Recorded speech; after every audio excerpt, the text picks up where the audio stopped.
go. Hello, everybody. Pardon me. Happy Friday. Good girl. Get that thing. Murder it. Get it. Good girl. Kiri says, Happy Friday, everybody. That was loud squeaking. That was extreme loud squeaking. Yeah, I had to run out. I realized, oh my gosh, I don't have a pallet. So yeah, I had to do that. Hello, good morning. Welcome back to Reaper Pro Tips. This is me, your host, and a very squeaky dog. We are without a disembodied voice today. He had to, actually was at home to start a stream, and he had to run to the office. So Justin is not with us today. We can, do horrible things to the stream. Yos. Hey, Bean Mitch. And also I saw Balrog John, you had a resub up there. Hold on. We have to congratulate you for the appropriate monthage. It's the lucky number anniversary, sub-anniversary. Yes, the 13. And 7 months, a different lucky number for Bean Mitch. Thanks, guys. Thanks for the resubs. What, the squeaky ball, Chia?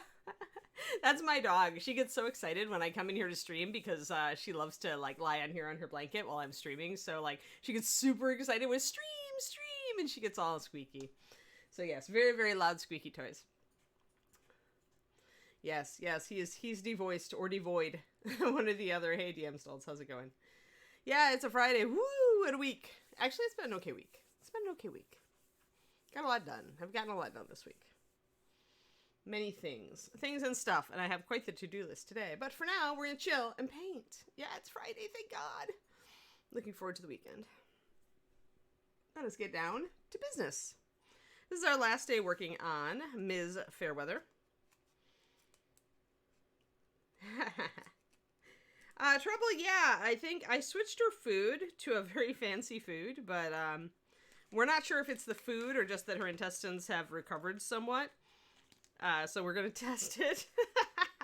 Because David is scientific. He's like, well, you can't tell that it's the food unless you then switch the food and things go back to bad. And but we have her on an expensive food right now, and it appears to be making things a little better.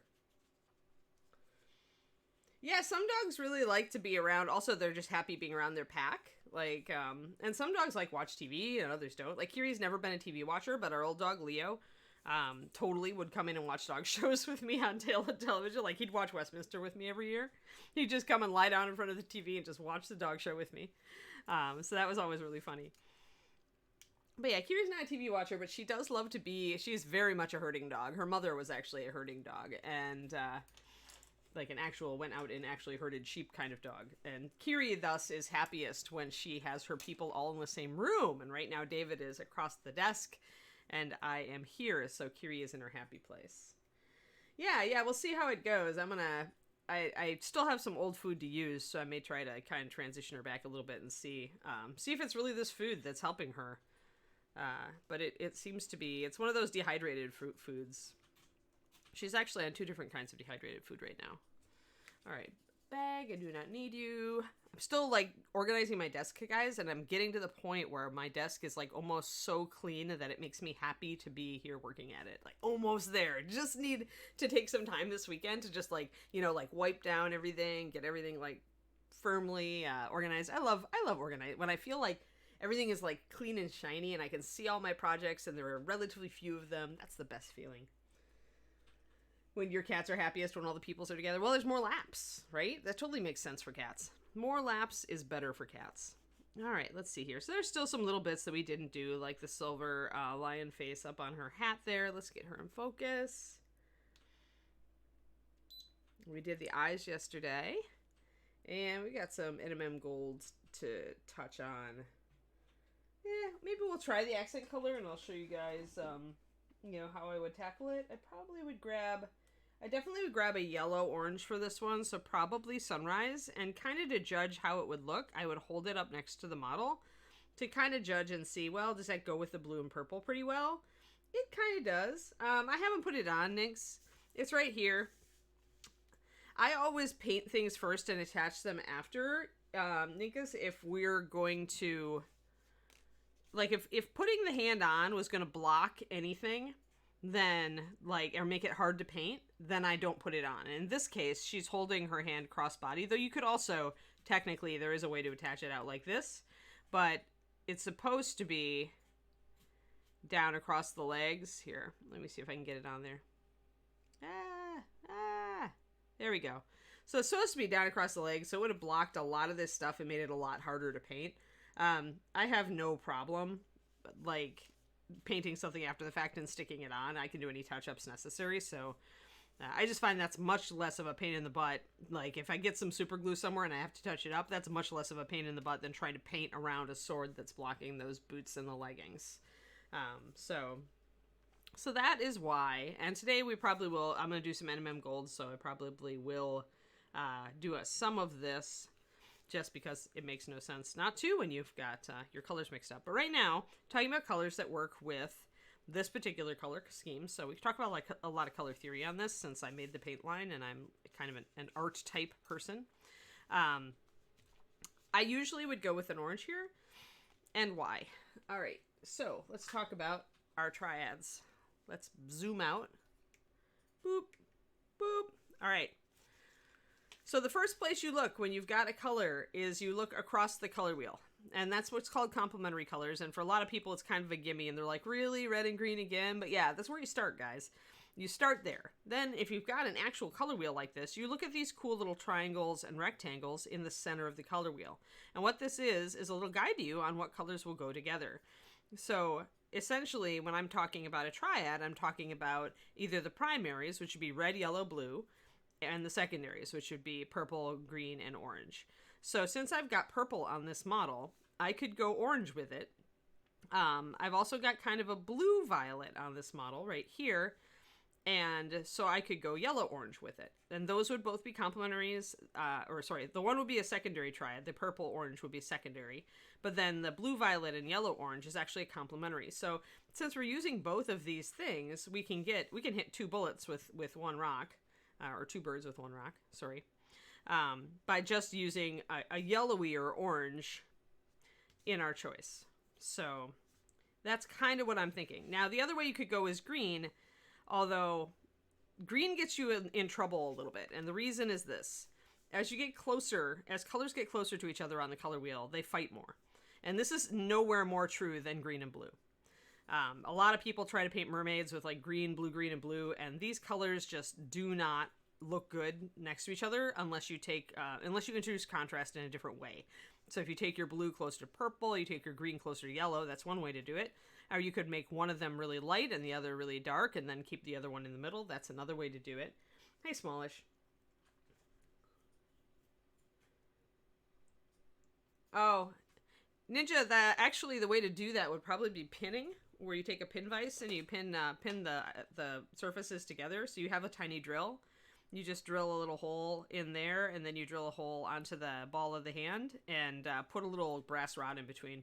That holds it on, so then you only have to use a tiny bit of super glue, and it'll be a lot more durable. Yeah, do scrape the old glue off as well, Inara points out. If you let glue just build up, then it's just going to be fragile, more and more fragile, because you're not actually connecting the metal at that point or the plastic to each other. So take your hobby knife, like this one, or any X-Acto that you've got, and scrape off the old glue so that it can get a nice firm connection. Otherwise, yeah, you're gonna get an issue. This is the color wheel. If you ever take an art class, Chia, you will run into this. But if you don't, then hello, welcome. This is the color wheel. The color wheel is useful, and it's very cheap on Amazon. Little pocket color wheel like this. If you type pocket color wheel into Amazon, I think they're only like $2 or $3. And it's cool. It's got a slidey thing that shows you various useful things. But the rule here is that, so let's just revise. The rule here is the closer you are together on the color wheel, the more you fight. So essentially what we've discovered is that our violet here, there we go. So if you look, you've got a little spinner here adding white.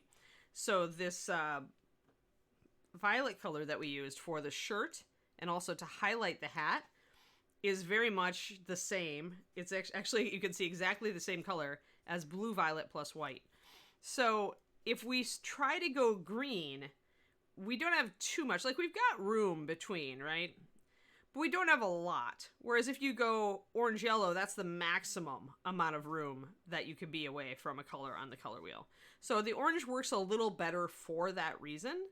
The green also isn't a complementary to anything else on here, Whereas the orange is a complementary to the blue, and if it went more yellow, it would be complementary to purple.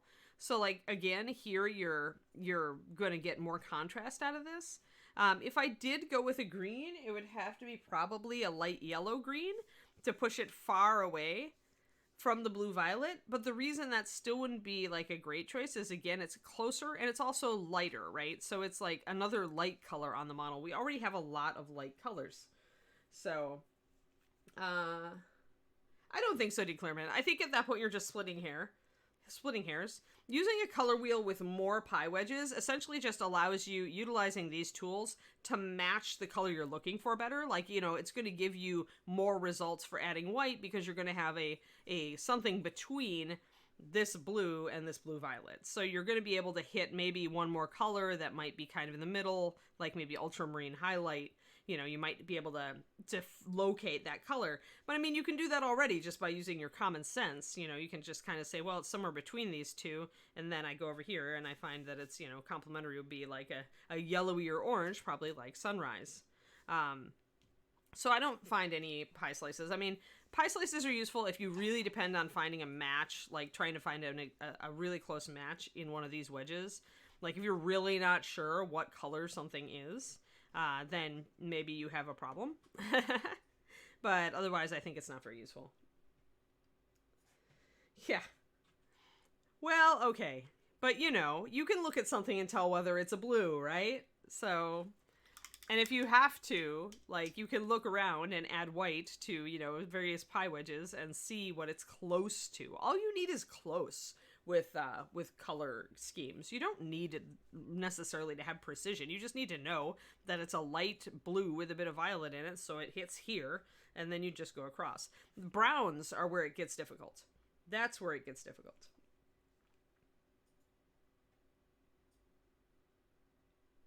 Yeah, don't trust that, Val, unless you test it.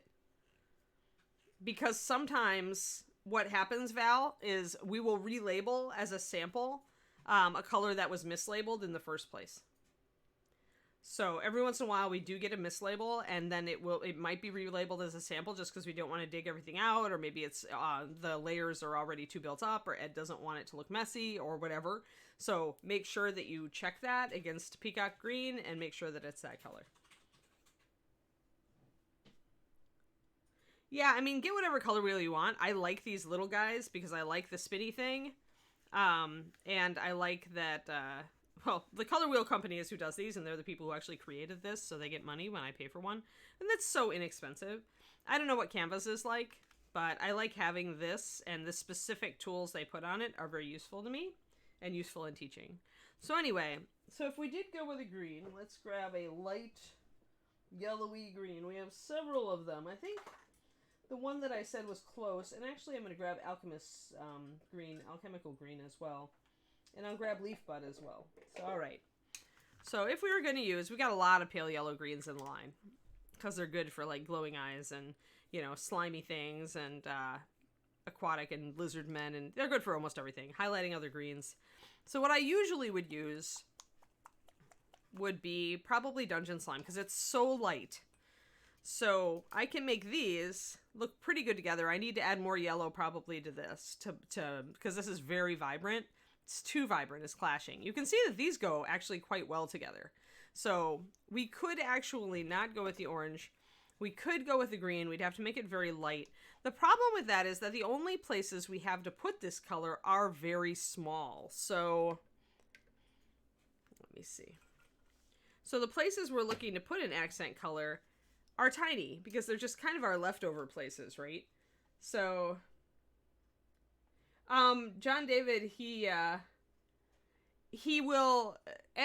is the go-to if there's a question. So if you get a color that's mislabeled and say the labelers were having a bad day and a lot of them already have multiple labels on them or whatever, if Ed is walking through, one of us often would just toss it at him. Hey, should we relabel this as a sample or try to relabel it and line up everything?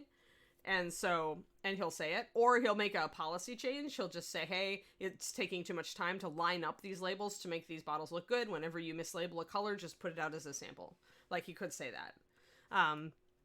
Now, in this case, maybe they had extra peacock green and they just wanted to get out of that color because those are now canceled colors. That's the most likely. So it is likely that Val's bottle is actually peacock green. But I wanted to caution you that sometimes that's not the case. Don't always assume it. You cannot trust it. Okay, yes. If Sadie said that, then. But do keep in mind that's not always the case. Not always the case. Even if it is already an existing color as being relabeled as a sample, there are other reasons it would go out that way. So I just want you guys to be... You should be fine then if she said that, Val. But if you don't have that information, just don't assume. I'm just trying to not get you in trouble to assume that it's a color and then try to use it in a recipe that somebody gives you and it doesn't work. So just be sure. That's all. All right. So we could go with the light green, but the problem is that when you get lighter or darker with a color, then it's not going to show up very well when you put it on something tiny, like the hilt of the dagger or these little potion bottles. Like, it's going to tend to just kind of disappear. Because the bigger a surface something takes up, the more intense the color will look. And that works in the inverse as well. The smaller the surface a color takes up, the less vibrant a color will look. So that means that it can look light, but it may not look very green. You know, in which case, this is why you can get away with using a more vibrant color, one that you maybe would be too bright when it's worked against muted colors like this normally, but you might be able to get away with this because it's on such a small surface. Normally, you don't want to cross the streams and do bright and muted necessarily next to each other. That's why our orange here kind of clashed a little bit with some of the, like, the icy violet, right? It clashed because it's really bright. You see how those don't work so well together? Whereas these look pretty good together. So essentially, I could still get away with this because it's so small, it's going to look less intense. So that's where you can take my rule about don't put a bright color with a muted color or a grayed out color, and ignore it. Because you could, if your area is very small, you can use bright colors for spot accents and they will be fine. So, hold on. Oh, 2 samples. Yes, you're special. But yes. So, all right. So there we go. So now those are our criteria kind of to like look at what colors I might use on this. The other thing is just like I said, is the orange is going to be somewhat complementary with the blue color that we were using for some of her cloth. The downside to using orange is that the cream here technically counts as kind of a yellowy orangey color. It's very muted out, so you risk clashing. Black is a neutral. Chia. You can always use black. The only time you might not want to use a black is if, like, it's nightmare black. Like, we have some blacks in the Reaper line that are really actually pretty intense colors once you thin them down. Nightmare black looks black if you're using it full strength, but as you can see, it has a heavy load of blue in it. You can kind of see the bluish tone in the bottle. So nightmare black might not work if you were going to, like, put white in it and then it would go blue-gray, and that might not work with some stuff. But black always is a neutral otherwise. Black and white, technically cream is a neutral, except when you start getting toward orange and yellow, then you might get some clashing. Dark browns are always good with everything. So that's where I'm going back and forth. Neutrals go with everybody, because it's not a spectral color, like it's not a bright color, right? When it's not a bright color, then you're not worrying about it as much. All right, color wheel, get over there. Get over there, I'm kicking you out, color wheel. All right, so now I have a decision to make. And usually if I come down to a decision like this and I'm like, well, I could go one way or another way, it'll often be obvious to me, which I'll do. But if it was you, I would just ask yourself about the character of the figure, maybe. Like, which color do you think this character would work? The other thing you can look at is the fact that we already have some orangey colors on her because of her hair and her boots. So maybe orange makes sense, because then you're repeating a color. With this, you'd be going with a color that's completely different from anything else you have on the model, which sometimes can work, but sometimes really doesn't work. In this case, I think I'm going with orange, because I think, one, I've already got some warm browns that have orangey tones to them on the model, so I think the orange will play well with those. And then the other thing is just I don't want to take a color that I otherwise haven't used at all. Like if I was going to incorporate green into this color scheme, I should have done it earlier, essentially. So don't just reach for a color that's completely different when you get to the end if it doesn't make sense, because that can just come off kind of lackluster, or just kind of, this color doesn't make sense. Why did you do this? You know, it's up, in the end, it's up to you and what makes you happy. But if you are interested in learning color theory, then these kind of if-then things become important to you. So for me, I like a harmonious color scheme. So I'm going to go with orange because I've got several orangey browns on here. Uh-oh, David left. He didn't agree with what I was saying. Oh, and that's the other thing, is all the things I'm telling you, other painters may totally refute. The best I can say in my defense is that I've spent a lot of time in art school and out of art school studying color theory and how to try to keep you guys out of trouble. So a lot of time what I see is people saying, but that's not true if you blah. And I'll say, yeah, but are you going to tell a beginning painter that? You know, or even an intermediate painter or higher who just isn't good with color? Are you going to confuse the issue like that? So when I give you rules, yes, you can absolutely break them. But learn how to keep yourself out of trouble before you do that.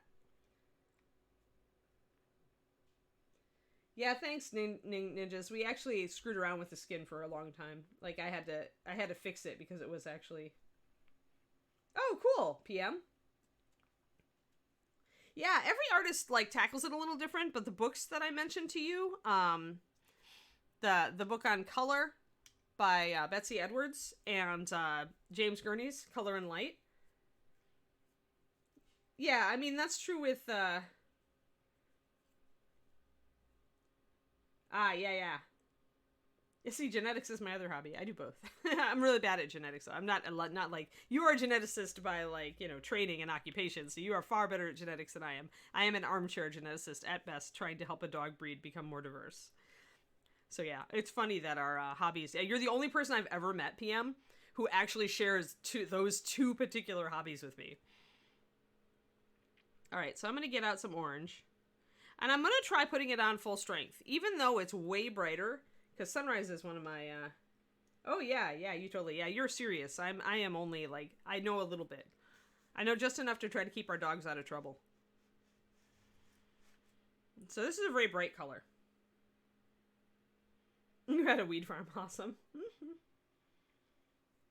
But yeah, learn the rules first so you can break them later. I mean, it's something that, you know, came a bit from classical art, and there's just a reason for it. Like, and it's not meant to limit you. It's meant to, like, give you a good gut grounding in color theory so that then when you do break the rules, and if it doesn't work, you can troubleshoot it. Because if you don't have that grounding in, like, okay, why didn't this work? It's going to be so hard for you to fix it if it goes wrong. So we can start by, even though this is way, way bright and it should not go on this model, I'm going to start with it for two reasons. One, this is kind of going not over a white primer, right? It's actually a black with a spray of white or light gray. So this orange color is going to darken down a bit. So it's actually going to mute just because we're putting it over a dark primer. And I want to see what it looks like. If I wanted these to be really, really bright, I would undercoat with white first and then put them down. But I actually don't want these to be terribly bright. We'll just say these are like Greek fire. Although Greek fire is, I suppose, like traditionally green. But we'll just say these are funky fire potions that she can hurl. Highly dangerous on board a ship. Do not do this at home, kids. She's like a pirate mythbuster. That said, if you raise, like, a thing over your head and say, this is full of magical fire, you should, like, stop pirate attacking me. I'm sure that pirate ship has double thoughts about ignoring you. And since these are supposed to be pirates who hunt pirates, it kind of makes sense. Alright, so we've got this bright color on there, and it is bright. It does stand out. It's not undoable, though. Like, it's not terrible. So remember also what I said. Now we've got this color on the model where we don't have it anywhere else, although we have some orange tones in the hair. So I have to add it somewhere else. So I'm going to probably grab one of these ribbons or two of these ribbons up here and put it up there as well. Give it essentially real accent color. And how much I want is just like, you know, am I going to just do the one little ribbon? Or am I going to do, I think I'm just going to do the one little ribbon and see. Now this is going over a cream, so it's going to look brighter up here, but again, it's such a small area, but it's enough. It's enough. So essentially what we're doing here is repeating the color across the model. You don't want to put an accent color on and just have it be in one place. You want to repeat it at least 3 times around the model if you want to. If you want to do an accent. Like you want to move the eye around the figure. So to do that, if you use an accent that's brighter, you do it in multiple places. Now, I'm going to put another coat over the top. It's going to brighten this up a little bit. Then I'm going to do highlights. And I might do a little bit of shading, but often with a very small area color, I will just do highlights. I'll just kind of leave the lining for shading because you have so little room. So if you start trying to shade and highlight these little tiny areas, it's very easy to lose your original color because you'll bury it under shadows and highlights and suddenly it won't look that orange anymore. So in a very small area, my lining serves as my shadow. Remember, I've told you guys that lining is really kind of just extremely simple shading. It's just putting that dark line around an object. But in this case, it can work for us. So now to mute this out, I'm going to look at kind of where it is. It's kind of in a darker area. So to get contrast, I can go and highlight, probably highlight up and I should be good. I can leave the dark lining on the bottom of this dagger handle and just highlight the top part, which is near a bunch of dark stuff up here. And here again, this is near a shadow. It's near 2 lights too, but it's got those lines, so we should be okay. And we'll do it that way. So I'm going to grab a light yellow, probably lemon yellow, which is a classic light yellow, one of the original colors I made because I always wanted it. And I'm going to do a mix of that. I'm just going to grab a couple, like 1 drop of that and mix in a brush full of my orange. I don't want a lot of this. I'm only doing a tiny bit. I actually grabbed more orange than I strictly needed. We'll do just like about the same amount. Like I'll grab a big brush full and I'll mix it in. Do about a 50-50 mix. And I'm not going to thin it very much because I'm doing such small areas. If you thin your paint a lot when you're trying to do tiny areas, you actually are putting yourself in for a bit of hurt because, of course, once you thin it, it gets more translucent. And translucency on tiny objects when you're trying to hit a poppy highlight and be done is not ideal. Then I think I'm going to grab 1 more highlight. I'm going to actually grab 1 more drop of lemon yellow. That was not a full drop. There. And add just a tiny bit, really what's just on my brush from this. I'm just going to use that to mix into this lemon yellow over here. So I'm going to make a warmer, yellowy, very yellowy highlight. There. So that's my progression. Yeah, thinning with water always zeros because all Master Series paint has Flow Improver already added to it, so you do not need to add any additives to Master Series to make it look well. Make it look good. I did that on purpose because I was always mixing up my old cocktail to make paints act better, and I got sick of it. So when I created Master Series, I decided to see if it could be shelf stable if I pre-added Flow Improver, and it was, so we just went with it.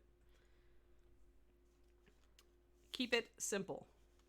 I try not to overcomplicate the painting process until I'm actually painting. Like, I'll overcomplicate my color scheme or freehand or whatever, but I'm not going to overcomplicate the actual mixing of the paint because I want to get to painting. I don't want to have to tweak my paint 50 ways to Tuesday. I want it to just, throw some water at it and go. That's the way I like to rock. So I'm going to highlight the bottom part of these little potion bottles. Going to highlight that top lip, but because the top lip here is so tiny, you see those little top lips, I'm really going to go up just straight up to here. I'm not even going to go in transition to this. I'm just going to go straight to my yellow and just do a spot highlight right on the outer curve of that little, there we go. Just make sure I'm on camera. Spot highlight. And that is such a small area. That's really all you need is that little highlight.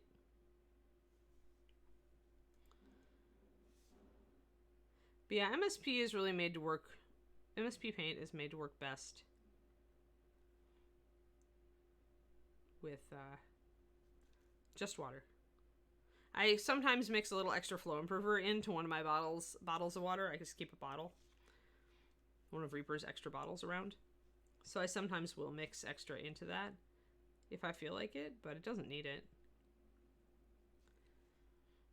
There we go. We've got nice little potion bottles now, and it's not clashing because I've lightened them up a bit.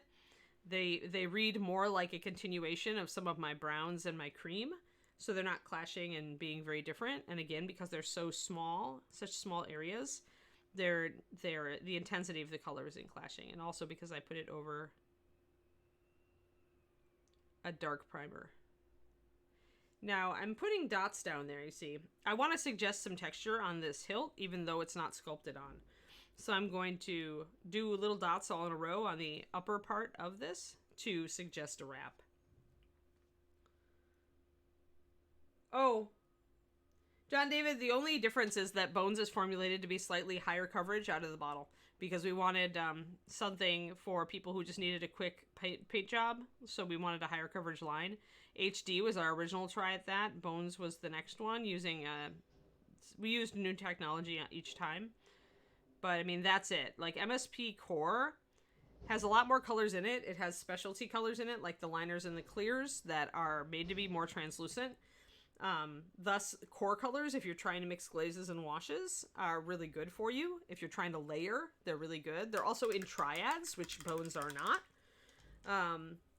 No, it does not. Actually, John David, biggest misunderstanding in the history of the world for painters, and paint companies are terrible about this because they make this myth go on. It is a complete myth and gets on the soapbox. More pigment does not mean more coverage. In some cases, more pigment means less coverage, because if the pigment you're using has intrinsically less coverage, putting a higher percentage of that into a paint gives it less coverage. So more pigment does not equal more coverage. Paint companies do all sorts of things to increase coverage. They use a different resin for the base, so a different thing to fix the pigment. They use white mixed into a color just a little bit to increase coverage without completely, nuking the color. Yeah, Moby, I mean, our sculptors are really good. I mean, Bobby Jackson is the one who did this. Bobby's, like, top-notch. I've been a Bobby Jackson fangirl for forever. Bones is going to be better for base coating, wet blending, etc. I use them interchangeably, John David. It's really branding at that point. If you're painting for the gaming table, then probably just use, like, Bones, because they're meant to be, in general, they're going to be higher coverage. But I mean, if you need a color from Core, use it. I use both. I use a lot. You guys will probably notice that I do use a crap ton of Bones, though. And that's, partially because I feel like that's almost the best paint line I've created. But I still use a lot of colors from the Core, like a lot of utility colors, like the creamy ivory that I use on the white and the black. I always use basic white and black from Core. Pure white, as far as I'm concerned, from Core is the only white. There is no other white. I use the grays from Core. I use lemon yellow from Core. Like, I'm always using everything. The only difference for me is the color, because I know how to deal with transparency or opacity. So if I want a particular color, but it's maybe a little more transparent or a little more opaque, I'm just going to deal with it and add water or not. Yeah, there are different bases used. There are different bases used with bigger difference between the two lines. Yeah, creamy ivory is wonderful, for sure. Very high percentage of white pigment in it. All right, so we got that. We've got our we've done little dots, so we've suggested a wrap on the handle of the dagger. And the orange is not disruptive. I think I made the right choice, because so much of this model, except for the blue, is very warm. And I wanted a warm accent more than I wanted a cold accent, which is the other question to ask yourself when you're looking at this. This is going to be colder, this is going to be warmer. I made her quite warm, except for the icy violet, to get even the purple is very warm. It's got a lot of red in it. The eldritch purple, really, really warm purple. Really, really reddish. So I only went cold, really, in one place on the whole model. So in general, she's a warm color scheme model. And I'm continuing that by choosing the orange. So there's many reasons why I chose orange instead of green for this. I'm about to start a model Or I'm going the opposite direction. No purple, only orange and green. But I'm starting with that concept in mind.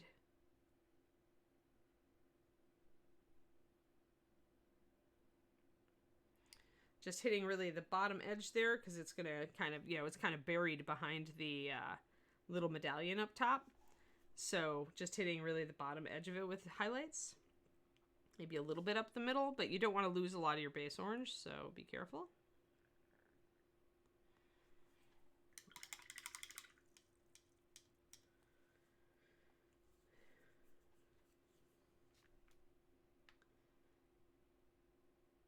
Yeah, there's all sorts of ways that you can increase coverage in a paint line. You could go with a thicker base. You can go with a base with a heavier resin. You can add white to the color, just a touch. Because you can get away with, as I always tell people, if you have a transparent color and you want it to cover better, just add a tiny bit of white to it. And by tiny bit, here, I will show you. Let us use Eldritch Purple. It is very transparent. We are like, oh no, Eldritch Purple, you are too transparent. How on earth will I paint with you? Because I love you, but you are so transparent. Well, says Eldritch Purple, just add a tiny, tiny bit of white to me and I will cover better. Alternatively, Eldritch Purple says, you could just put a base coat of white down first. Or you could put a lot of white into me and do a base coat of that lighter purple and then put me over the top. So let's see if I can do... It's pretty see-through. I'm almost going to do like half a drop. We'll see how much that changes the color. Sometimes you might have to load a little more Eldritch Purple in there. I probably used a little more white than I need to. See, that really hits it. Now you know you've got a transparent color on your hands when you hit that with one drop of white and it goes that light. So, but that, even that said, look, it's not that different. It got a little bit, it's more opaque. It's going to cover better, for one thing, right off the bat. See? See how much that white helped it? It covers much better than that. But it did change the color a little bit. It seemed like it almost shifted it blue, although that's just an illusion created by the white being cold. Yeah, thanks for answering that. Yeah, and it depends too, Zeros. You can put a brush-on sealer like Reaper has and Vallejo has, or you can put a spray-on sealer like Testers used to have Dull Coat. I don't know if they still do. If I'm working on a plastic or a resin or a... yeah, pretty much those, like, or a bones model, PVC, I usually won't seal. I don't find I need to, unless it's going to be a gaming model that I'm handling all the time. And then even then, sealer probably won't protect it totally. But you could use, the bulletproof sealer technique is to do a gloss followed by a matte. Because you don't want it to be shiny like the gloss, but the gloss is a thicker sealer in general, and so it protects it a little better. The white affects it so much because it's a really transparent color. Now, the look of a color isn't just the pigments in it. The look of the color is also how opaque or transparent it is. Believe it or not. So when you throw the most opaque color ever, the best coverage color on the planet, into the middle of a color that's really see-through, it changes it hugely. And that's a sign that you are dealing with a really transparent color. But, guys, here. Now, I can use this. I could use this and paint here. Let's use your base. Let me show. Let's do a fun thing. So I've thrown this. This was probably about a 4 or 5 to 1. And I put it on there to give it better coverage. So it's actually got... Here, I'll show you how. It's got actually really good coverage right now. See, it's going on really nice and solid. It's great. But what you can do with this then is you can use this first coat, which isn't so different from your initial color, to get coverage. And then you can put a coat of straight up Eldritch Purple over the top, and you will get the color you want in only 2 coats with really good, like, pretty good coverage. Yeah, it's like adding milk to Kool-Aid. Exactly, Zero's theory. Exactly, because Kool-Aid is perfectly transparent because it uses food dyes, and then you add opacity to it. All right. So I do this a lot if I want a bright, bright color. I'll either undercoat with white or I will undercoat with the color with a touch of white in it, and then I will put the color over the top. Letting that dry. Come on, dry faster. All right, now we can come back with our transparent Eldritch Purple and put that over the top and get the color we wanted. And it covers great. It makes a perfect, even coat. So that is a technique for dealing with colors that are a little see-through. Do your first coat with just a touch of white in it, and then when you put the Eldritch Purple over the top, it's already got, you know, a color mixed with it right under it. So then you get your color back. And it's perfect. Like, it's just, it gives you a really even coat, because going over this won't be nearly as streaky.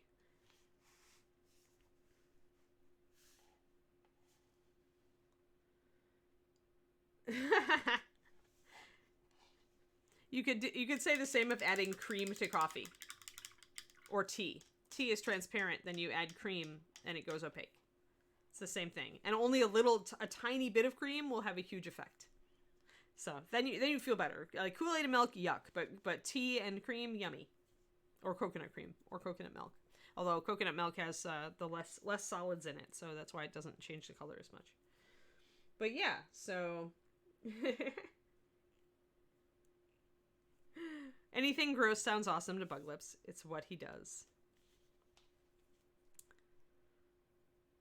Awesome. So yeah, so that's a tip for using transparent colors and not being frustrated by them. Milk and Pepsi. All right, so there we go. Yay. Fantastic. The other thing you could do, though, is if you wanted, you could add in a couple more drops of Eldritch Purple into the color that you made lighter to shift it darker again. You've still got all that white pigment in there, so it'll still give you slightly better coverage, and you'll bring it back down toward what it was. So you could also just rock that way. And now what we've got is really, really close.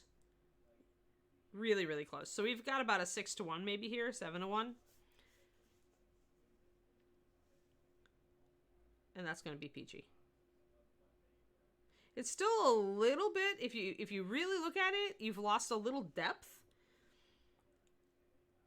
But it's really, really close. And it covered right out the gate, even with just that little bit of white added. So companies will do this, guys. Like, not going to name any names here. But there was one company that's pretty famous for doing this back in the day. That they would, all their colors looked just a little bit washed out. They never had any truly bright colors out the gate. Not really, really saturated, like the Reaper Clear Brights. And instead, all their colors looked a little washed out. And essentially, they were adding white for coverage.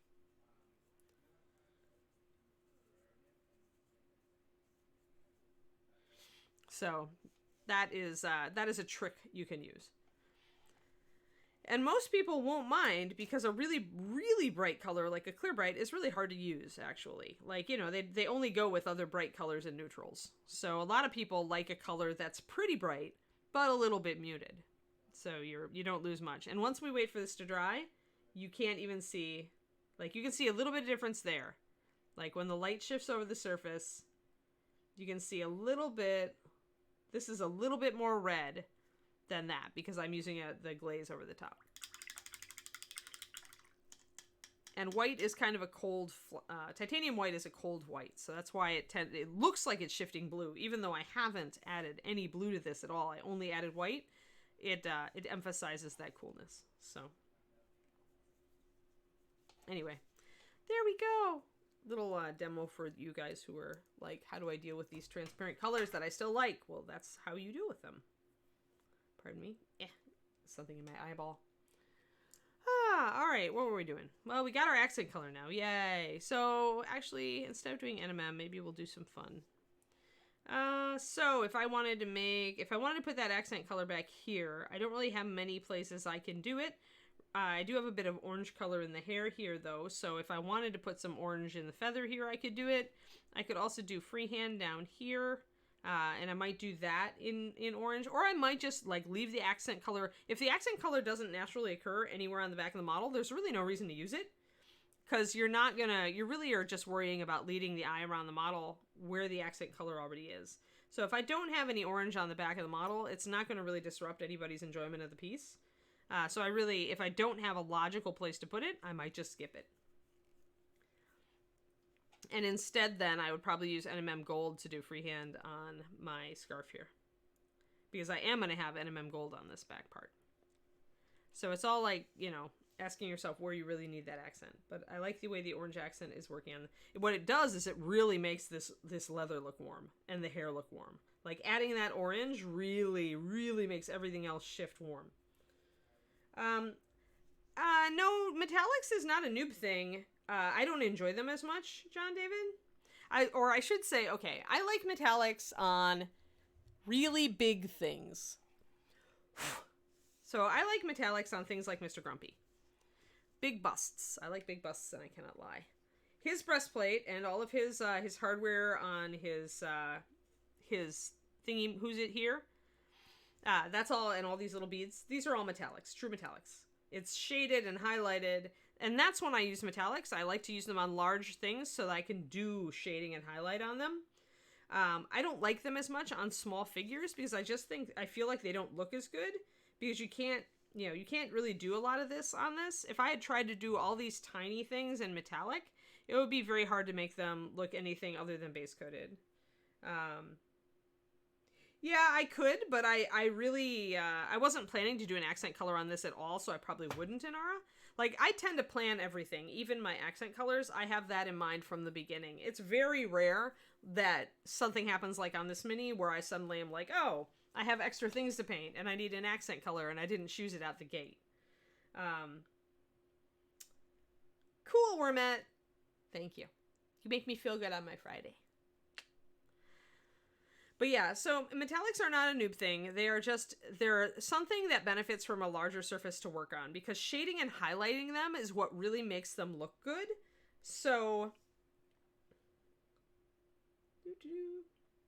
yeah, so that's why I don't use them on small figures. Something like a giant or an ogre, that's got big weapons, so not even as big as this, but bigger.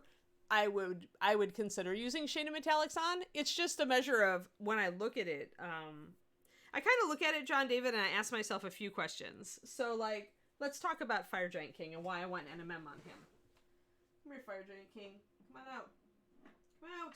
Bring out your king. There we go. So this guy is really big. Why didn't I go true metallics on him? He's got plenty of room to shade and highlight all this stuff, right? You've got tons of room here. I could have done a really cool shaded and highlighted metal effect down here.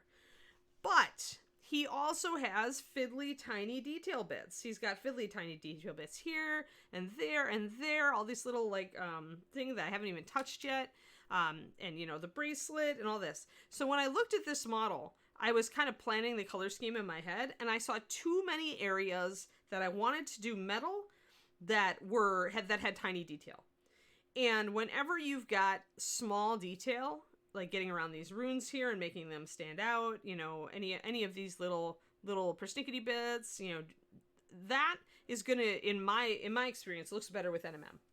Because if you try to do metallics, it's harder to bring out all these details crisply, because the lighting in the room, wherever the model's being viewed, is going to take precedence over any lighting or highlighting you put on the metal itself. Gergie, I get that question a lot. My opinion is no. Some painters disagree with me. I have tried it, and it doesn't look right. What it ends up doing is your metal, wherever your metallics are, look like metal. And whatever you've painted elsewise just looks like plastic, or it doesn't look like metal. Because if somebody has an actual metallic to hold up against your NMM will fail. Because the metallic is going to be reflecting light from all around the miniature. It's not going to care two figs about your painted light source. So essentially it's going to make your NMM look wrong because the lighting will be wrong. Unless the lighting in the room where you're looking at the figure is perfect for the NMM you have painted. Does that make sense to you?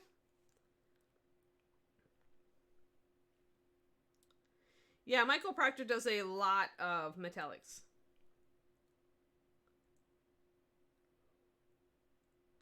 Yeah, so that's my reasoning why it doesn't work. Like, when I do it, to my eye, it always looks wrong for that reason.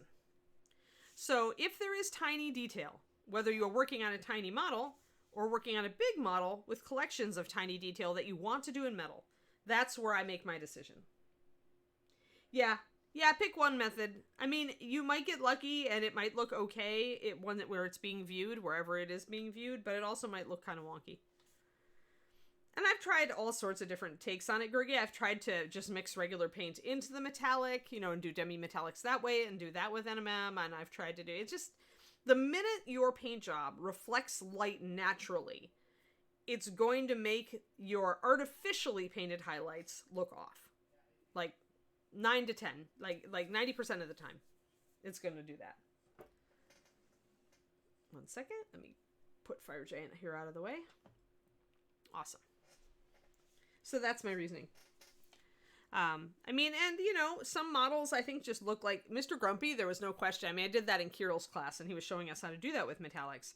But there's no question that with a model like Mr. Grumpy with that beautiful breastplate, I would go metallics almost every time. Like I would never, with something that big and that blank, I would never do NMM on it. I would always do metallics because it's a perfect slate for metallics. Same with my Big Soldier 76 model that is up on my he's my portrait up on my like YouTube and stuff like that and my Twitch.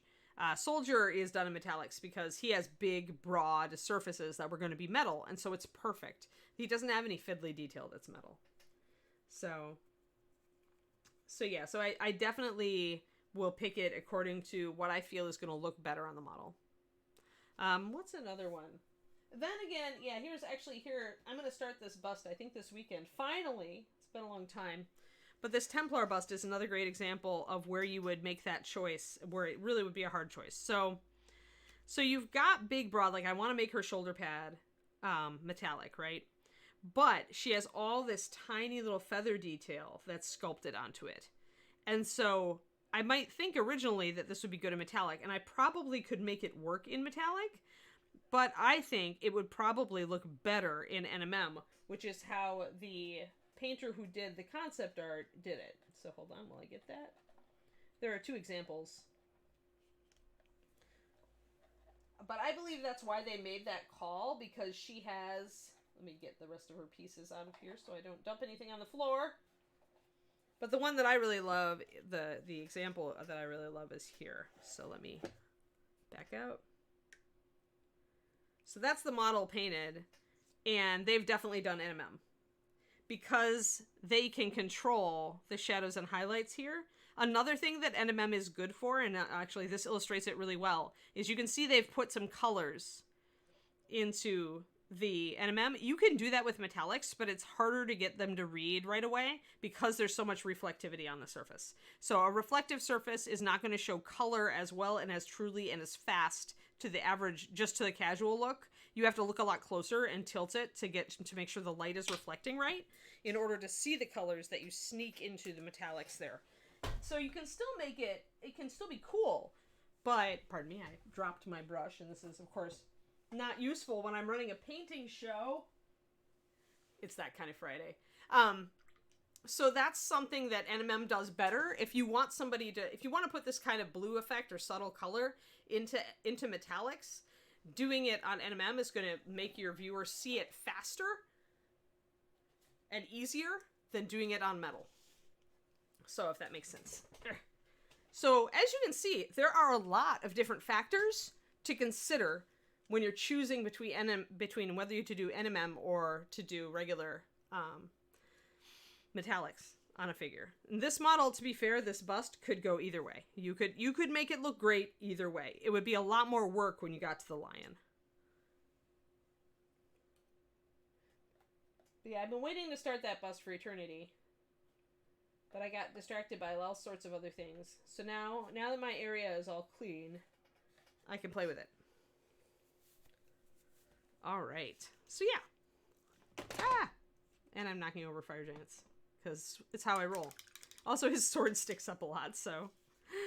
Alrighty, where were we? We're not going to get to all the NMM on this today, are we?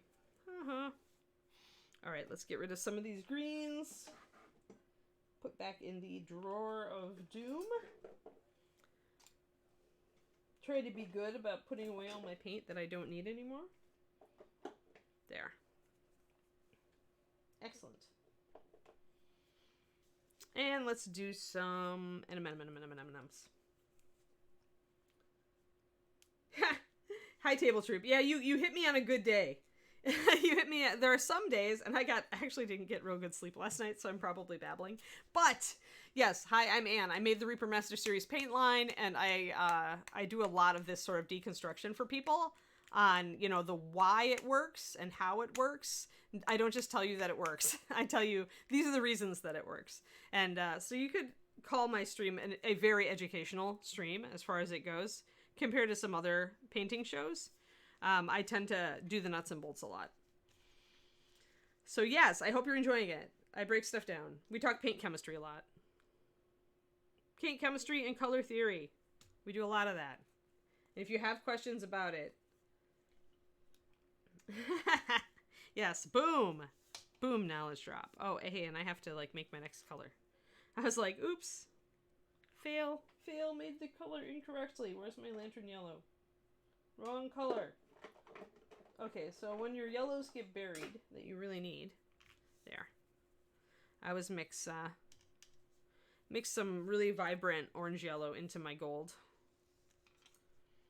I suppose someday I could have like made the triad that, you know, I'm actually using, but oh well. We'll just have to mix it.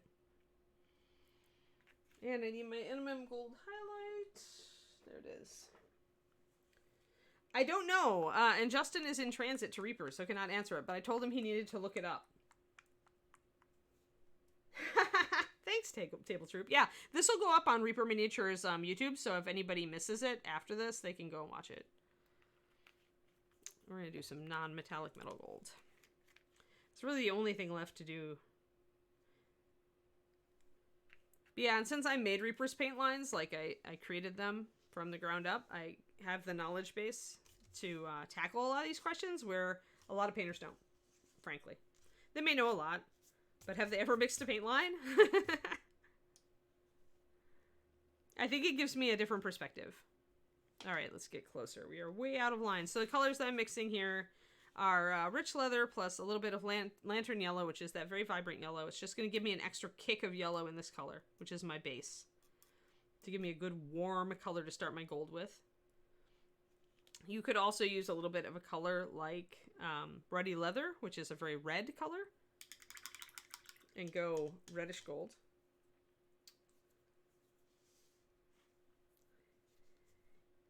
Yes, I try to be informational. That's why it never hurts to ask your question. Even if you think your question is dumb, it's not dumb. Your question is as valid as anybody else's. So that is a mixture of NMM gold highlight with a drop of lantern yellow again and a drop of the rich leather, so that these two colors will work together well. And then I usually mix a color that is just these light yellows with a bit of white for my second to last highlight. So NMM is at least 3. It's more like 5 colors, because you get these 3 intermediate shades, and then you also get a very dark shadow, which is usually brown liner or russet brown or blackened brown for me. So a very dark brown for gold. And then,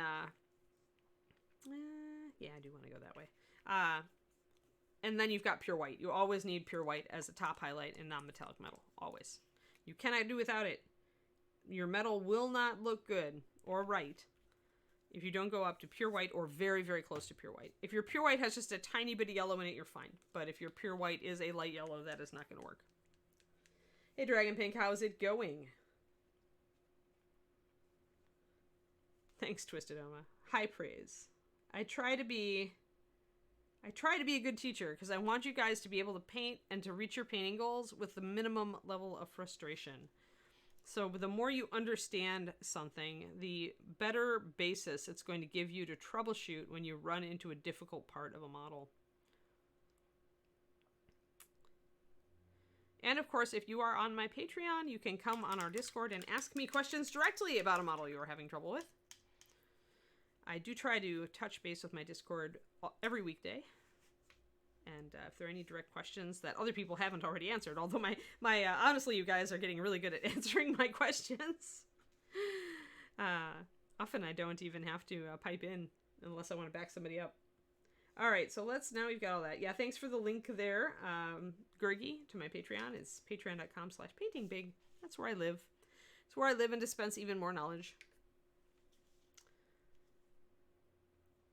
So you guys will be happy to know that the $5 PDF for this month, by the way, is on the pirate colors from ReaperCon, the ones that got released into Bones. So my base coat on Minimum Gold is this the rich leather mixture with a little bit of lantern in it. Now I have to figure out what part of this sword handle actually is gold. I'm going to pretty much do the whole thing.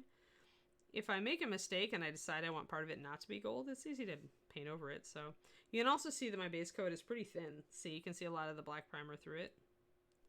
But that's fine.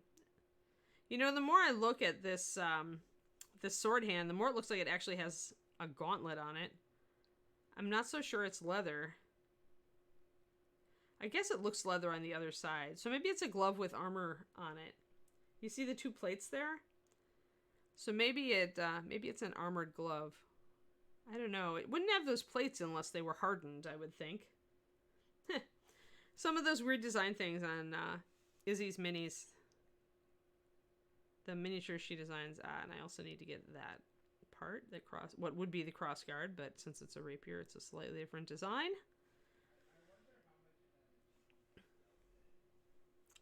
Yeah, it's not, I mean, I guess it could be studs. Yeah, it could be that way. That's a good thought, Gergie. That would let me not have to change my color scheme. That would be good. Because I was going to paint it dark brown leather to go with other leather on the model. Although I could also go with the saddle brown leather, which I do like.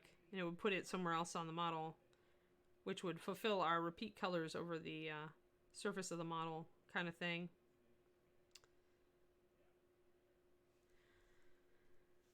So we'll put on a coat there and get that blocked in. So that's what's going to be gold there. Now I have to ask myself what's going to look best. I guess actually that would work. Because if I did this, if I used this lighter, more reddish leather, the saddle brown leather, on a hand that's right here, that actually would like kind of continue this color, like it's all like kind of in this area here. So that would probably work actually pretty well. So I'll consider doing that. Otherwise the dark brown is all over too, so I just wouldn't choose, I would never choose like a totally different leather color for this. I would repeat a leather color that I already used. The more different colors you try to throw on your model, the higher the chance that you're going to paint yourself into a color corner and you're going to end up saying, this doesn't look good, but I don't understand why.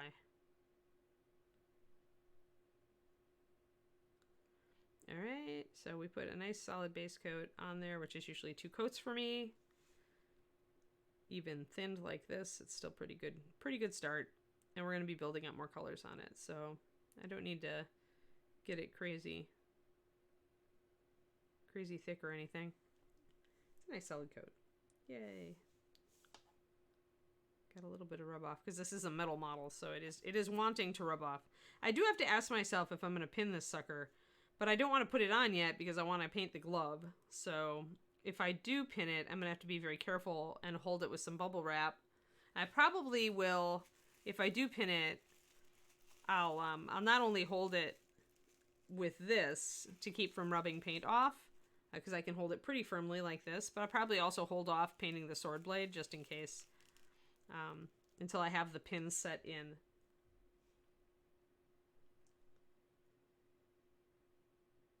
As far as repeating the color, HM, yeah, that's why you repeat a color across the course of the figure. Yes, is to repeat any. You can repeat shapes. Like what I'm doing here is I'm reinforcing this diagonal with this orange. If you look at it.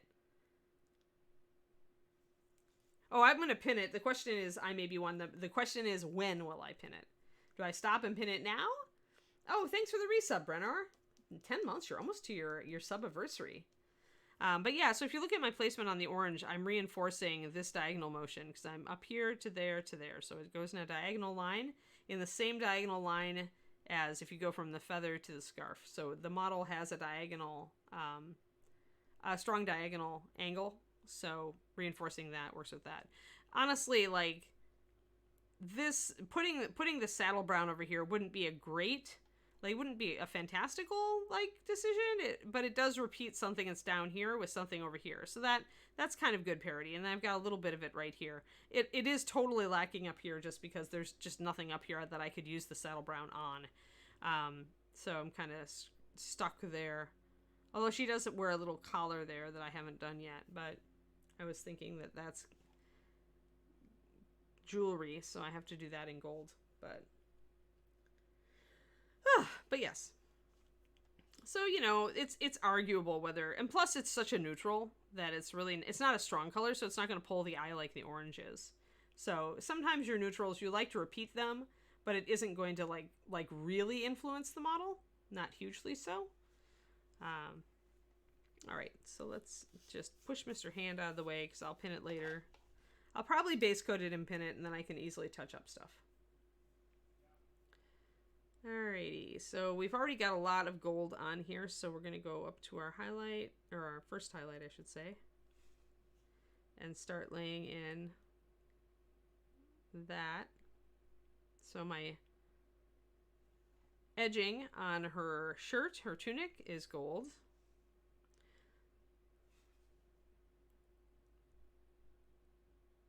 And technically, I think there's 2 layers of this.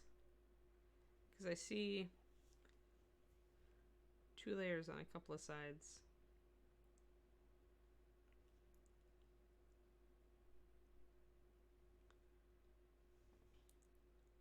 But then I see not 2 layers on other sides, so it's like confusing. But I do see 2 on this side.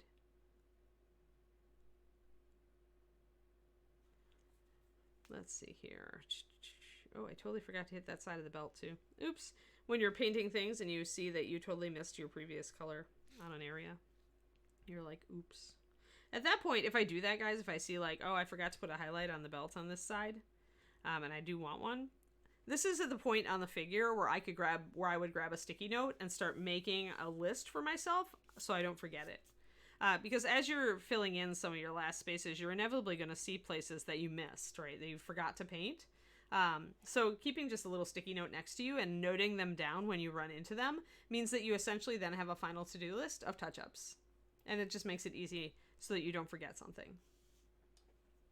I live by my sticky notes, so.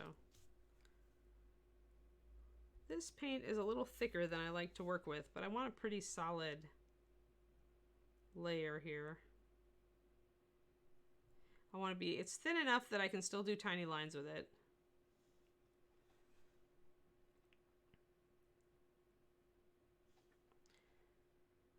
You can see those 2 little touches there.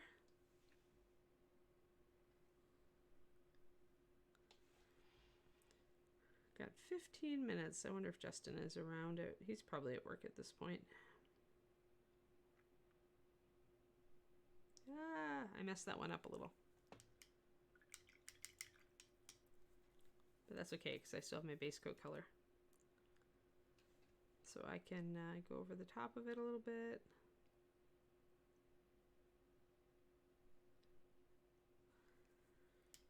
And go back at it.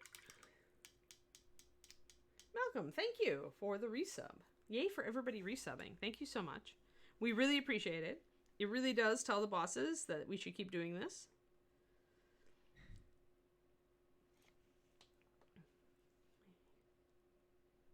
If you like the knowledge bombs, please feel free to sub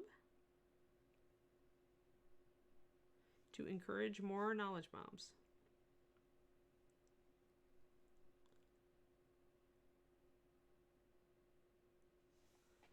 Alright, so I've got a couple of different things there. I'm trying to see if there's just a single layer down. Sometimes when they're working off of concept art, some of this stuff can get really intricate.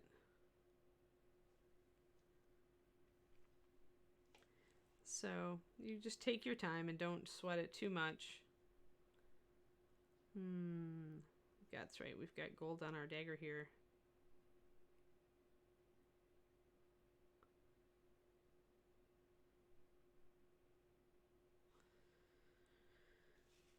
I think I'm going to thin that just a little bit. Much as I like being able to put a pretty strong highlight on these little tiny pieces, nonetheless it feels a little goopy when I try to get it to come off the brush, and blending with it is right out. Hello, Socrates.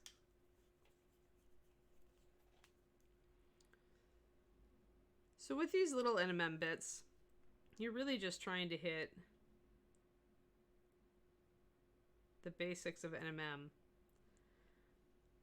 So you want some reflection on the underside of the surface. You want a dark shadow under your highlight.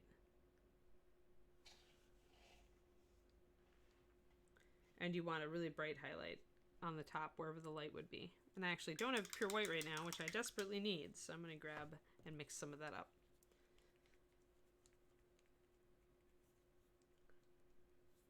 Excellent, Malcolm. I love to hear that. I really appreciate it. Like I said, the nice thing about this is it lets me reach a lot of people who I otherwise couldn't reach, right? Because, you know, not everybody comes to ReaperCon, not everybody runs into me at a regular convention, and of course during this time of our lives, we don't currently have in-person conventions. So yeah, this show lets me help more people. Always appreciated. Mix up my pure white here. All metal, all non-metallic metal should go up to pure white. And when you're doing shaded metallics, you should always have like a lighter metallic highlight. Either because you started with that and you just leave it showing, or because you add a lighter silver or gold. Hey, little dog, tell me that you are not going to have an emergency. Kiri's a little restless, so we'll cross fingers that we can keep it going for another 15 minutes without a doglet emergency.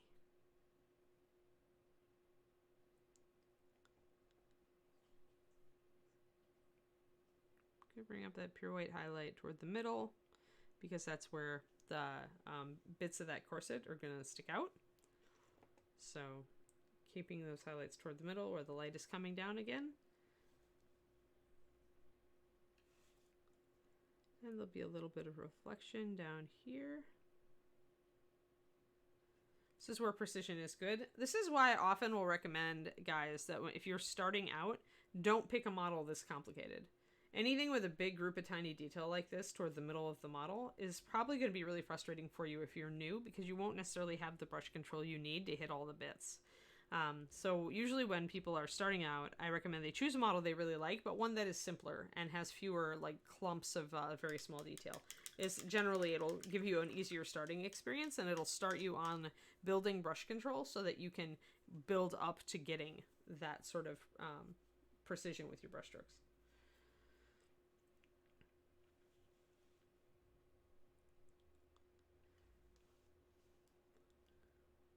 Building brush control is one of those core skills.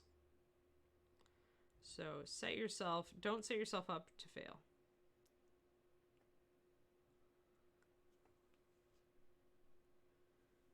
So I'm leaving a shadow where you see the shadow above in the cloth. See, I'm leaving another shadow down there in the metal.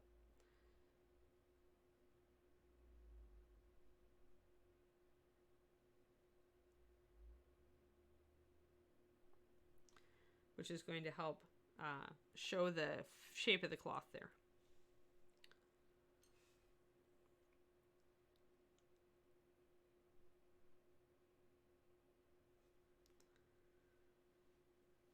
And then I need to give a little bit more highlight back here because I have a little bit more on the cloth there. So when you're doing an edging on a cloth, look at where your shadows are on the cloth and match them up with where the shadows and highlights are on the edging.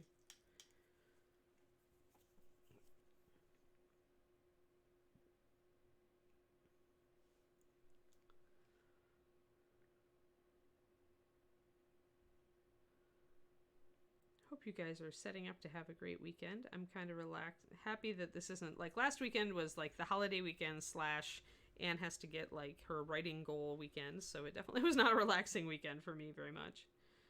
There's a lot to do. I'm kind of happy we're going into a new month so I can focus on new things. So bringing up the highlight toward the middle there. I also need to bring up the highlight on the top of this dagger.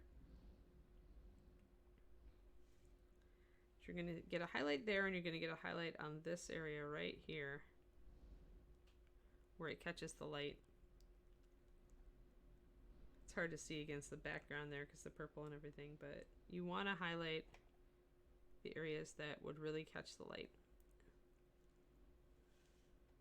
This dagger and weird shapes like it can be difficult to figure out what you're doing. But in general, it's just like try to hit your highlights. If you can pop a shadow in a logical place, do it. But if it's a really fine, small area like this, you may be only able to like fudge it till it looks good rather than try to produce something terribly realistic. But the white highlight is really important. I'm going to go down to this also. So if I was doing, I probably want to put a dark shadow in there. I've been running so far without my shadow colors, but I can grab my russet brown real quick.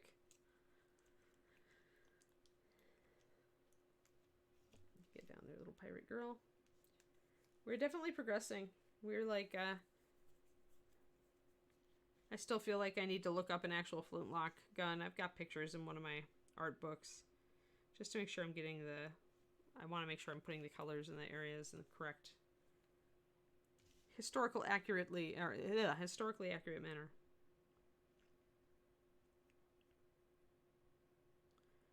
Getting very close to done on a lot of models lately. I'll just have to finish this one off camera and decide whether Ron gets her or whether I sell her.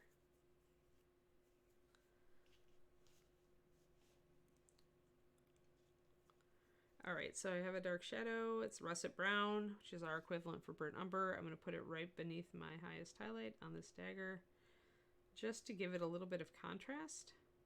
Needs a little bit of contrast. You need some shadow in order for something to look shiny and reflective. Gotta have the shadow.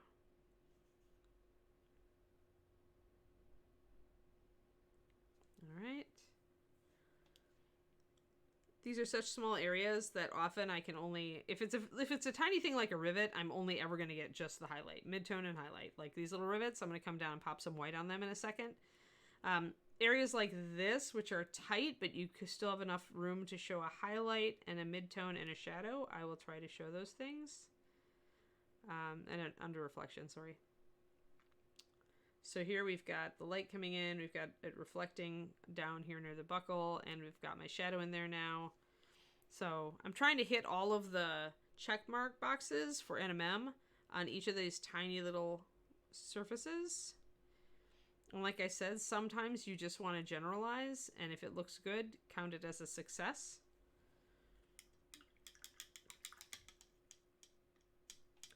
Ron doesn't have enough money, Road Dog. Reaper already pays me for doing the stream, so I just send Reaper a model here and there is the way that I'm running it. If it's a model that Ron doesn't have a painted example of, like he's getting Juliana, but I also like to make a little extra money because this is like I paint for a living now, so I do like to keep me and Kiri in food, especially because she's getting fancy food now since she's been sick. So it's not cheap food. The doglet is being thoroughly spoiled. So yeah, every little bit counts. So I do like to take, plus I also, the other reason I sell my work to my patrons is that I really believe that when you're trying to get better, owning a well-painted figure can be a good reference for you. It's how my boyfriend David got so good. I mean, he won Crystal Brushes.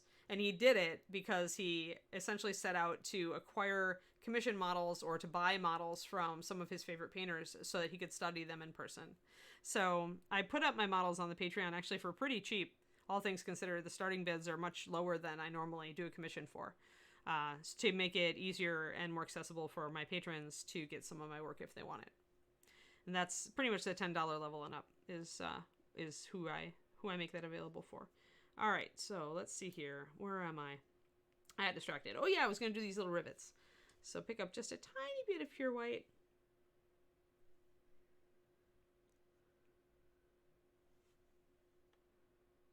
And try to leave a little bit of your gray, so try to hit the top of the rivet, but just do your best. If you end up making the whole rivet white, probably people aren't going to care.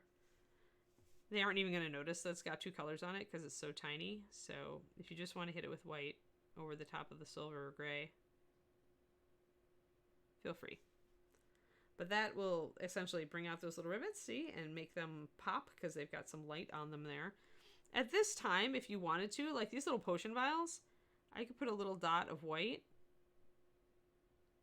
at the top to emphasize shiny if they're like in metal or glass flasks.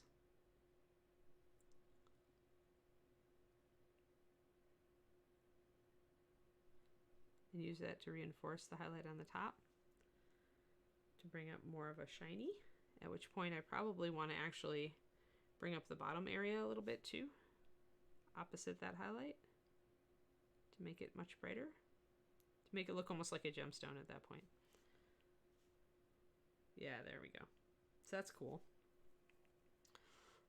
Let's see, just kind of working my way up the model from the bottom. When you're doing this, when you've got a lot of NMM and you're trying to do it all at once, it helps to start from the top down or work from the bottom up, and it depends on how you want to do it. Yeah, painting, I mean, honestly, obviously, these guys will take me between 8 and 15 hours, depending on how simple or complicated they are, and how many different colors I'm doing, how much detail is it, how big is it.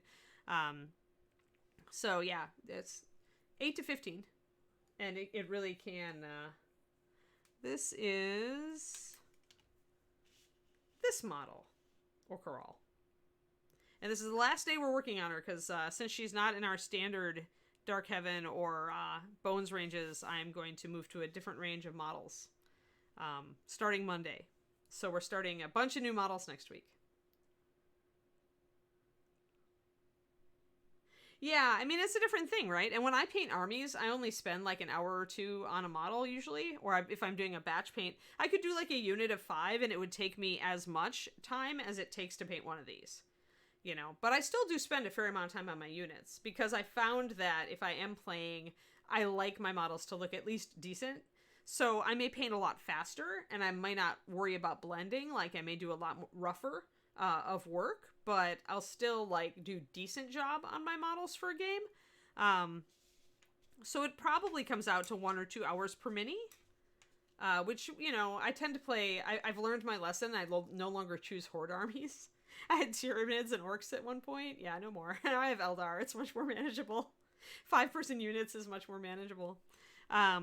So yeah, but even then when I do painting like that, I tend to do, you know, I tend to do a decent job on it.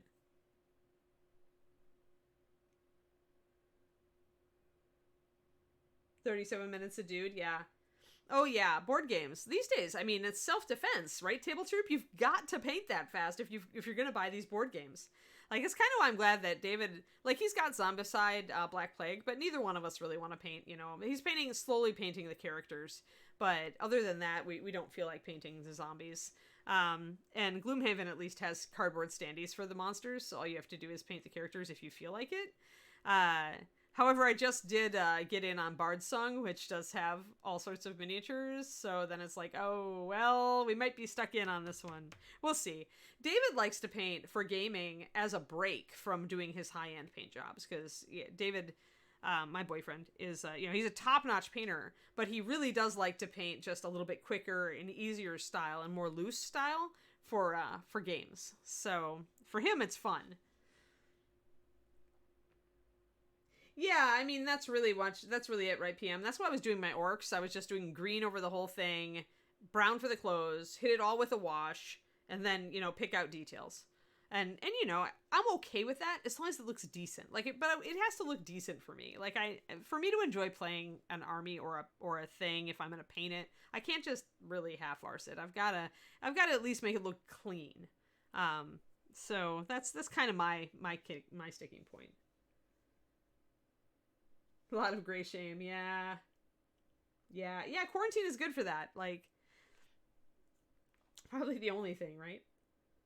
I just pretty much I'm purging my shelves now to make my workload much more doable, feel much more doable, PM, so I feel it. And, yeah, when you can get away with it. Like, this model, sadly, she's got as much cream on her as she has purple, as she has blue, as she has brown. So when you've got a complicated model, it doesn't always work that way. If I had been going to base coat her in one color, I probably would have done like a medium dark brown, I think, just because she has a lot of brown on her. But it's a hard call with a model like this. Some models make it very easy for you to choose a color to spray. But then this model is plainly a character, and if I ran into a game with troops that were this complicated, I would just be like, no. Or I would have painted all of this just brown. Like it would all be brown with a wash on it, right? So you just simplify just for self-defense at that point, for your sanity. I realized I didn't do the little stitchy things on her little hitting those little X's. I probably would use creamy ivory and white, and I would probably at this point take the creamy ivory up. What we have a Justin?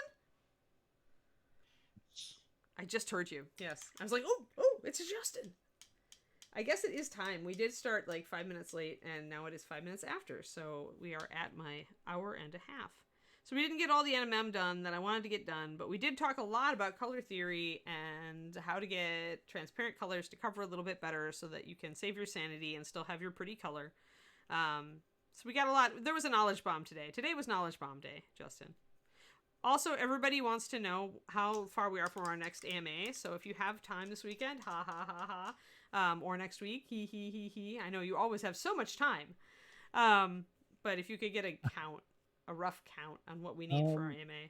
Yeah, absolutely, and that's reasonable. I feel like we're at the 40 or 50. I feel like we're 40 or 50 subs mark now. That's probably not far off at all. I mean, that's probably very reasonable. We've been getting 3 to 4 to 5, per day. So, I mean, I agree. Usually, your estimations are pretty damn close. So, yeah, I would say I would put money on the fact that you're probably within 5 to 10. Yeah. Well, it's somewhere between 40 and 50. That's my guess. So we still have like halfway to go to our next AMA. I think it might be closer to 50. No, but I just feel my gut says 40 to 50, because last time we checked, we were at like the upper 20s or low 30s, and I think that was like last week sometime. I thought, right, because we didn't. Last week was Thanksgiving, so yeah. I thought it was the week prior though. Like maybe it was the week prior. In which case, we might be 50 to 60. We get between 3 and 5 per show usually. So if we averaged that out and counted the number of days and called it there, we probably would be fine. Because I think you're right. I think we asked like before Thanksgiving, like the Tuesday or the Wednesday or something. And then we had a week this week worth. So if we did 4 a day, 5 days, that's 20. So if we had like 32, then we were at 52. Yeah, sorry, I didn't put him in my ear, so he's Justin from Beyond the Grave, guys.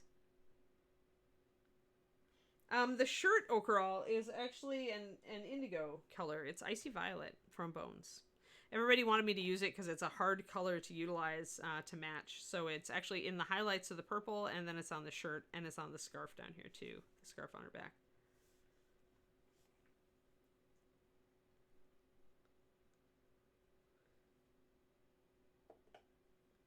Yeah, it's a difficult color to work with sometimes because it's just an odd one. It's an oddball. It's not a primary, it's not a secondary. It's somewhere in between. So, and it's such a kind of a light color that people get confused about what goes with it. So, I think it's easy, but I think that there is a definite there's a limited slate of colors that go well with it, and I'm using most of them on this model. So yeah, maybe we should call it like 52 or 54, Justin, unless you can get a more accurate count than that. Yeah, I'll get the exact the exact number. All right. I'll try to have it by Monday, since Yeah, that way we can actually be counting. Makes it a little easier.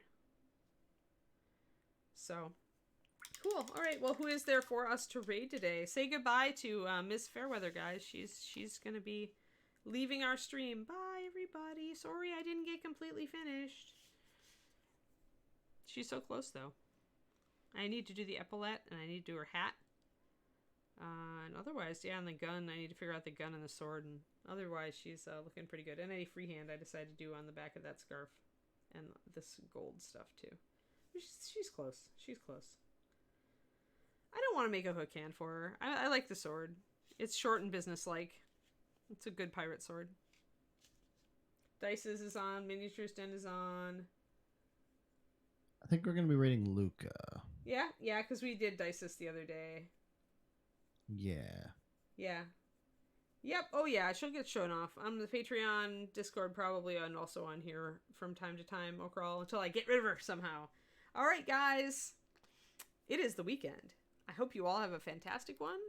I need to bake cookies. This is highly important. So I hope you all have a fantastic day. And we'll see you again on Monday. Alrighty? Bye, people. Thank you guys very much. Don't forget today at 3 o'clock we have Reaperland, and then we have a Bones 5 live update at 4:30. So I will see you guys 2 more times. Don't run away. All right. Thanks.